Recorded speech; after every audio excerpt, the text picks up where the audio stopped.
Nous sommes en promenade dans la forêt. Je suis avec Sébastien Leclerc et nous sommes au sein d'un stage qu'il a organisé, qui est une rencontre où on partage nos expériences autour de la spiritualité. Exactement. Et alors je voulais profiter de cette rencontre pour poser des questions sur sa pratique autour de la spiritualité et sur ma pratique autour de la thérapie intuitive. Oui. Alors, c'est moi qui vais présenter ce que tu fais, si tu veux bien. Avec plaisir.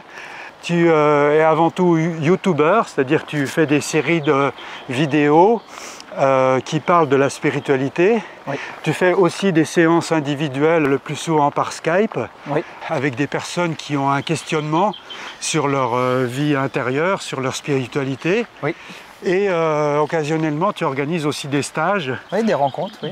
Voilà, c'est ça, des rencontres où on va partager en direct là. Exactement, oui. Si tu me présentais, qu'est-ce que tu dirais? Jack Guy est une personne formidable, une très belle rencontre dernièrement. Et ton métier serait donc thérapeute intuitive. Oui. Et de ce que j'ai compris de ton métier, c'est une personne arrive venant avec toi avec une problématique et ne comprend pas d'où ça vient ce problème, un problème récurrent. Et toi, tu arrives à travers l'intuition, à travers les ressentis, de voir l'origine du problème. Et du coup, tu apportes beaucoup de clarté sur ce qui se passe dans la personne de l'autre, qui permet souvent de se libérer de sa problématique. Alors, ce qui m'intéresse là, présentement, c'est de voir quels sont les liens qu'on pourrait faire entre la démarche par rapport à la spiritualité, c'est-à-dire à reconnecter son être intérieur, oui. Et plutôt la démarche thérapeutique. Alors, je voulais savoir si toi, par exemple, est-ce que tu initiais une démarche où tu vas aller regarder les problématiques, les nœuds à l'intérieur de la personne? À la base, ma démarche était plutôt partager simplement mes expériences. Et puis après, parfois, certaines personnes me contactent avec des problématiques qui résonnent avec les miennes. Et il peut m'arriver effectivement d'avoir cette démarche-là, mais ce n'est pas toujours ce que je fais. Quelqu'un te parle d'un de ces problèmes qu'il a dans sa vie courante. Oui. Quel est ton positionnement par rapport à la personne, par exemple?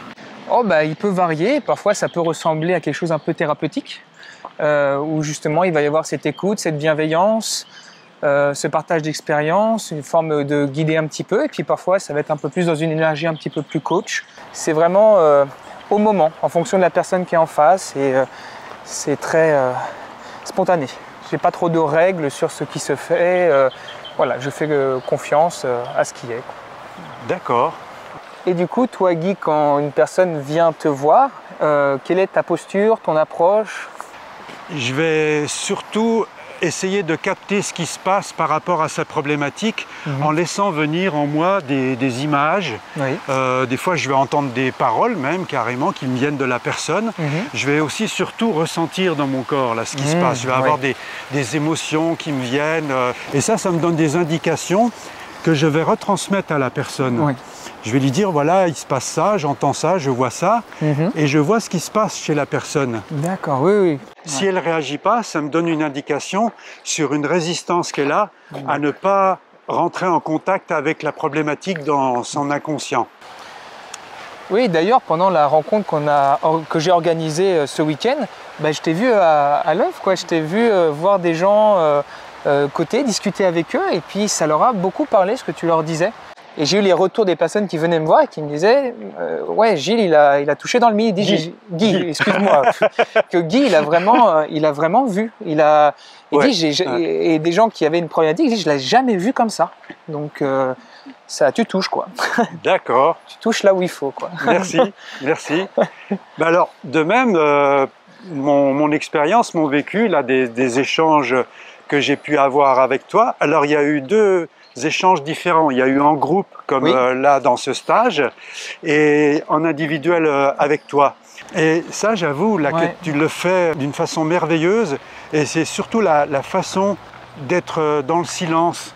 Mais j'ai senti que dans ton silence, il y avait vraiment une présence qui était vraiment là, que je pouvais même ressentir malgré qu'on soit en vidéo, à distance, et que ce silence, c'était vraiment un accompagnement et que c'était plein.